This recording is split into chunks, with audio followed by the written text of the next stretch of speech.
The only light in the sixth-floor cubicle farm came from Leo's monitor and the sickly glow of the Manila skyline. Another graveyard shift at Vertex Solutions. Leo rubbed his eyes, the headset a permanent dent in his hair. His stats were slipping. The calls about forgotten passwords and shipping delays blurred into a monotonous hum.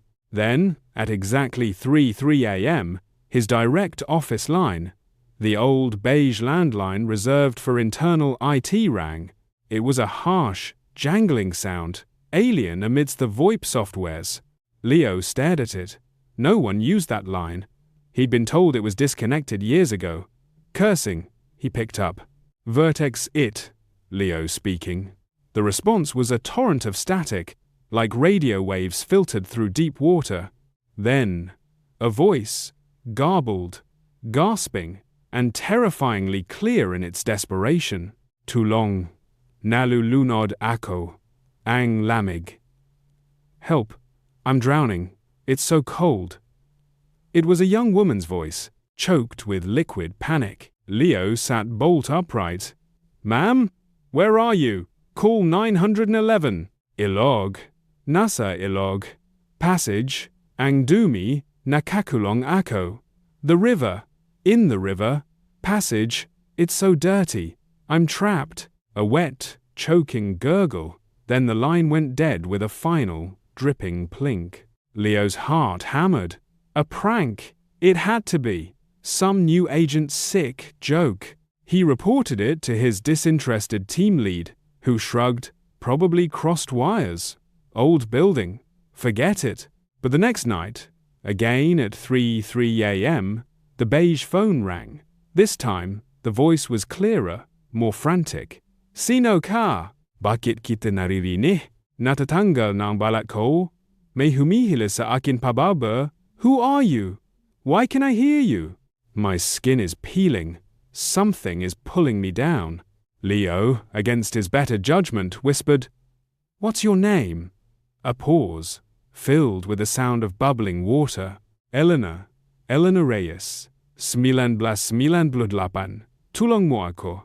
Alalahanin mo ako. Help me. Remember me. The call dropped. A quick, paranoid Google search at his desk. Elena Reyes Pasig 1998. His blood ran cold. A single news clipping from a digitized archive. 19-year-old student, Elena Reyes, found in Pasig River, 1998. Foul play suspected. Case unsolved. This was no prank. The river's memory. Leo became obsessed. The 3 a.m. call became a dreadful ritual. Elena's descriptions grew more horrific. She spoke of long, scaly fingers hooking into her ankles, of the river's sludge filling her lungs, of a profound cold that burned. He stopped sleeping. He looked up the history of his call center building. It was built on reclaimed land near the Paco area, a place once known as Estero de la Reina, a tributary that fed into the Pasig. The building, he learned, was erected over a filled-in estero where informal settlers once lived.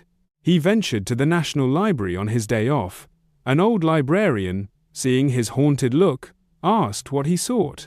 When he mentioned the Pasig and strange calls, her face grew solemn. She slid a faded ethnography across the table. You anger the spirits of the water when you forget their names, she said quietly. The Siyokoy does not drown people. It collects the forgotten.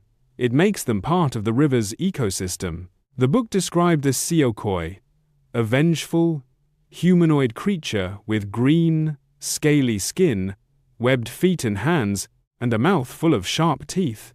It was a guardian turned predator, a manifestation of a polluted, dishonored river's wrath. That night, the call was different. It wasn't Elena. It was a low, guttural, watery growl that seemed to vibrate through the receiver. You listen. You dig. You are making a channel. The voice was multiple voices, a chorus of the drowned. The river is hungry. It has been hungry since the Spaniards poisoned its banks, since the factories bled into its veins. We are its hunger. Send more. Send the ones who do not remember. Before Leo could react, the line spat out a final, terrifying sentence in Elena's fading voice. "It knows your name now, Leo. It tastes your wakefulness. It will call you home." The line went dead.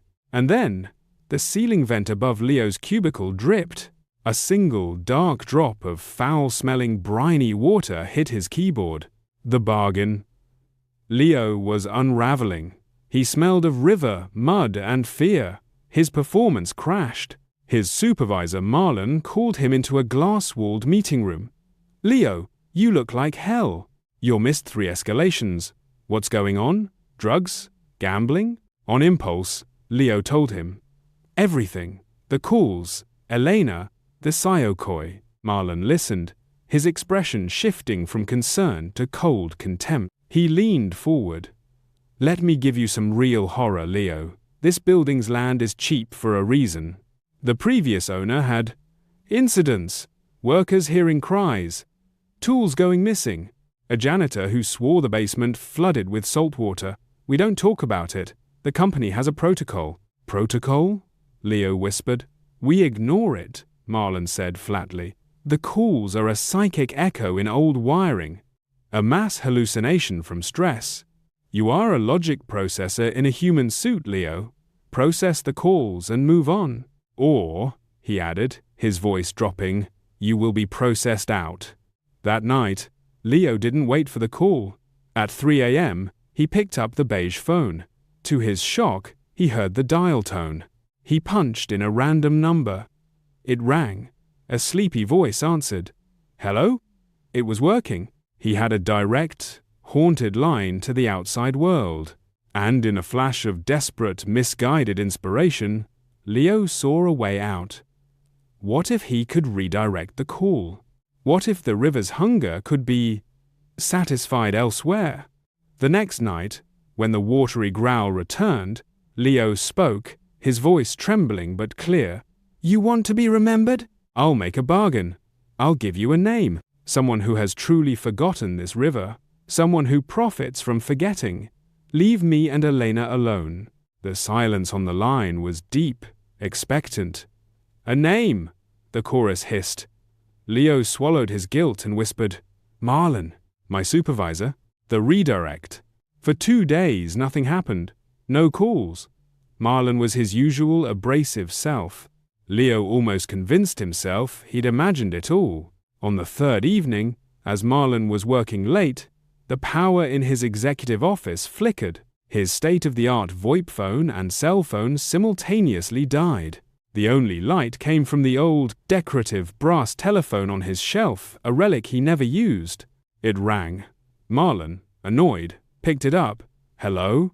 The sound that poured out was not a voice, but the full, unfiltered roar of a polluted river, the scream of rusted metal, the cry of dead fish, the wail of a century of waste and forgotten souls. Marlon dropped the receiver, but the sound followed him, pouring from the office speakers, from his dead smartphone, filling the room. He fled to the parking garage. As he fumbled for his keys, he heard it, a wet, slapping sound on the concrete behind him. He turned.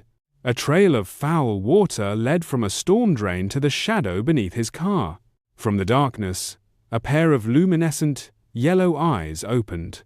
A long, green-scaled arm with webbed, clawed fingers reached out and grabbed his ankle. His scream was cut short by the sound of rushing water erupting from the drain, flooding the garage level. The next morning, Marlon was reported missing.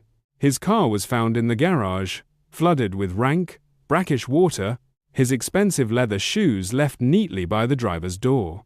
Leo felt no relief, only a deeper, colder terror. He had become a conductor for the nightmare. That night, the beige phone was silent. Instead, his personal cell phone rang. Unknown number. He answered. It was Elena's voice, but it was changing, blending with the chorus. "You traded one soul for your peace." The river, accepted. But a channel opened is hard to close. It likes your voice, Leo. It wants you to be its operator. The call ended. Across the call center floor, one by one, every direct landline on every deserted desk began to ring. a cacophony of shrill bells under the fluorescent lights. And from Leo's own headset, a soft, watery whisper began, not at 3 a.m. but now, constantly, a stream of forgotten names and pleas he could never unhear. Leo has stopped the calls to his desk, but only by opening a line to a horror that is now spreading through the entire building. To sever the connection, he must do the one thing the Siyokoy and the Forgotten River truly fear, not just remember a single name, but force the entire city to remember the sins it buried. And his only ally is the fading consciousness of a ghost named Elena, who is slowly becoming part of the very thing that killed her.